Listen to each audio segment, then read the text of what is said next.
Hello friends, welcome to துளசி மாடம் channel. இன்றைக்கி பார்த்திங்கன்னா ஒரு 11 o'clock மேலே தான் நான் அந்த வீடியோ எடுக்க ஸ்டார்ட் பண்ணேன். இது பார்த்திங்கன்னா ட்ராகன் ஃப்ரூட் செடி சும்மா சாப்பிட்டுட்டு போட்டிருந்தோம், வளருதான்னு பார்க்கலான்னு. வளர்ந்துருக்கு. இது எந்தளவுக்கு பெருசாகும்னு தெரியல. இது வந்து வேர்க்கடலை. இது வேர்க்கடலை, மல்லாட்டை, இன்னும் நிறைய பேரில் சொல்கிறாங்க. நாங்கள் வேர்க்கடலை அப்படின்னு சொல்லுவோம். இது எங்கள் வீட்டில் ஆப்போசிட்டில் பார்த்திங்கன்னா ஒரு பெரிய திடல் கொல்லை இருக்குது. அதில் விளைஞ்சது. இந்த மாதிரி பல்காக கிடைக்கும் போது பார்த்திங்கன்னா நல்லா படிக்கிற வெயிலுக்கு ஒரு 2 days காய வச்சிங்கன்னா போதும். இப்படி அமுத்தி பார்த்திங்கன்னா டப்புன்னு சவுண்டு வரணும். காஞ்சதுக்கப்புறம் இதை வந்து நீங்கள் ஸ்டோர் பண்ணி வச்சிட்டிங்கன்னா 6 monthலேருந்து 1 year வரைக்கும் பத்திரமா அப்படியே இருக்கும். எறும்பு போகாத அளவுக்கு நம்ம பார்த்துக்கிட்டா போதும்.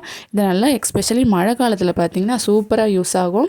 இது தோலோடையும் வறுக்கலாம், தோலை எடுத்துட்டு வெறும் பருப்பு மட்டுமே போட்டும் வறுக்கலாம். ரொம்ப நல்லாயிருக்கும் சாப்பிட்றதுக்கு. ஈவினிங் ஸ்நாக்ஸாக சோளம் வந்து வேக வச்சு இந்த பீகாக்கை பார்த்து ரசிச்சுக்கிட்டே சாப்பிட்டோம். இந்த பீகாக் வந்து ஆப்போசிட் இருக்கிற திடல்லேருந்து டெய்லி எங்கள் வீட்டுக்கு வருங்க. இந்த வீடியோ உங்களுக்கு பிடிச்சிருந்தா லைக் அண்ட் ஷேர் பண்ணுங்கள், சப்ஸ்கிரைப் பண்ணுங்கள்.